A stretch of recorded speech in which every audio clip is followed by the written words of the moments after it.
Another California vaccine mandate bill bites the dust. The author, who was looking to mandate COVID jabs for all students, decided to pull his bill from being considered. Let's hear the reasoning. Senate Bill 871 would have required all K-12 students to receive the COVID-19 jab without personal belief exemptions. Democratic Senator Richard Pan introduced SB 871 back in January, but on April 14th he announced he is tabling his legislation. Pan said COVID-19 vaccination rates are insufficient among children and that parents are struggling to find the time and transportation to get their children vaccinated. He said in a statement, "Until children's access to COVID-19 vaccination is greatly improved, I believe that a statewide policy to require COVID-19 vaccination in schools is not the immediate priority." While SB 871 will no longer be pursued, Pan said he is committed to pushing policies to combat COVID-19 in schools, such as testing plans and an updated immunization registry. Meanwhile, Republican Assemblyman Kevin Kiley praised the removal of the bill. He said in a statement, "Thanks to the overwhelming opposition from California families, SB 871 has been defeated. This is a major victory for students and parents across California who made their voices heard." 6 more pandemic-related bills are still active in the state legislature. A protest against the bills is set to take place on Monday. In a similar move, Governor Gavin Newsom is delaying his statewide COVID-19 vaccine mandate for all school children. But now state officials are putting a pause on that idea. Here's what's changed. Governor Gavin Newsom's administration announced Thursday that California is delaying its COVID-19 vaccine mandate for students.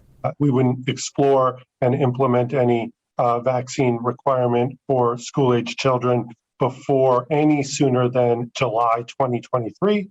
Last year, California was the first state to announce a requirement for all school children to receive the COVID jab by the start of the 2022-23 school year.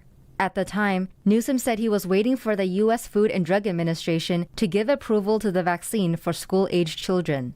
As the calendar inches closer to the fall semester, school administrators said they would not have enough time to implement the vaccine mandate. So based on these two facts, we don't have full FDA approval, and we recognize the implementation challenges that schools and school leaders would face, that we are not moving to have a vaccine requirement for schools in this coming academic year and no sooner than July 2023. Galley said California has no plans to impose new statewide pandemic restrictions. The move comes at a time when COVID cases and hospitalizations have remained low.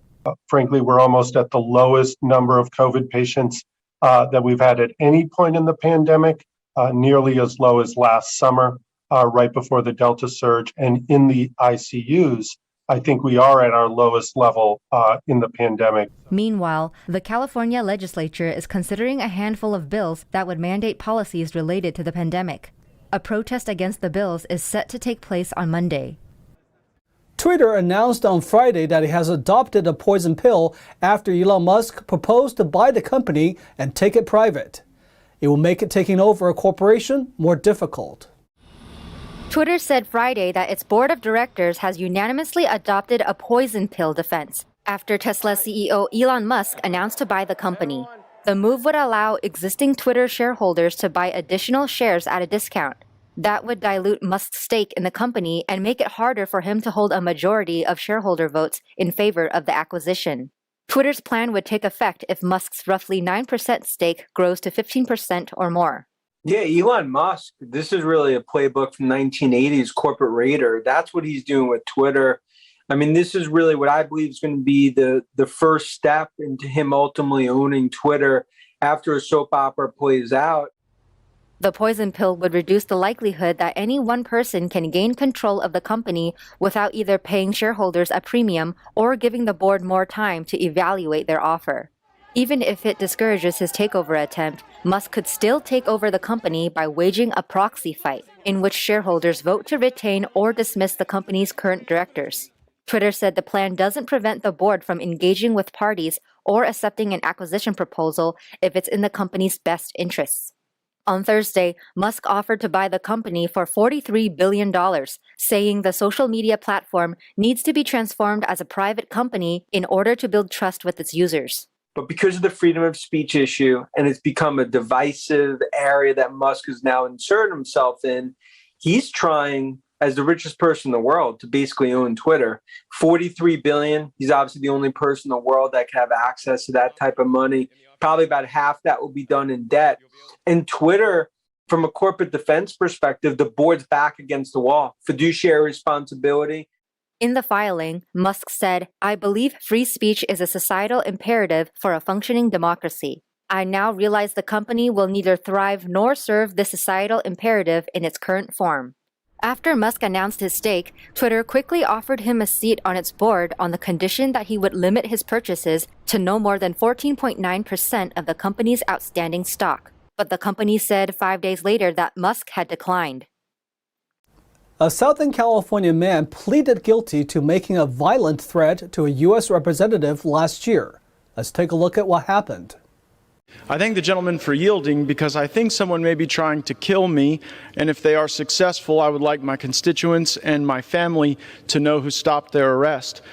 Now, half a year later, federal prosecutors said a California man pleaded guilty on Thursday to threatening Republican Representative Matt Gaetz from Florida. 59-year-old Eugene Huseman of Thousand Oaks left a voicemail at Gaetz' Florida office in January last year. Court documents say Huseman called Gaetz a tyrant and said, "I'm going to put a bullet in you." The U.S. Attorney's Office for Northern Florida said in a statement that Huseman pleaded guilty to one count of transmission of a threat in interstate commerce. The charge could land Huseman in prison for 5 years.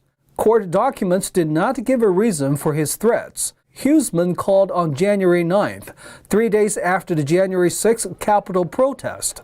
The Secret Service previously investigated Huseman in 2018 for making threats against a former president's family, according to documents in the plea agreement. The specific president is not named. Huseman will be sentenced on June 30th. Environmentalists and state biologists are disagreeing about the status of California's Joshua trees. Should the tree be labeled as endangered or not? Let's see what the two sides are saying. State biologists said that the Joshua tree, an iconic desert tree native to Southern California, should not be labeled as threatened with extinction.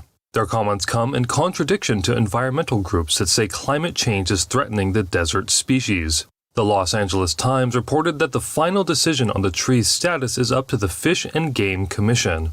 If they do not list it as endangered, then it will be up to local jurisdictions to define any developmental limitations in the areas the trees inhabit. The renewable energy industry is grabbing up swaths of sun-baked California land for solar development. Despite using the Joshua tree's land, the developers say mitigating climate change will save the tree. A 158 report released Wednesday said the Joshua tree is currently abundant and widespread. The report concluded that current state data does not demonstrate that the population is decreasing or in serious danger for the foreseeable future. Environmentalists opposed the suggestion, citing global warming. A final decision on the tree's status is expected in June.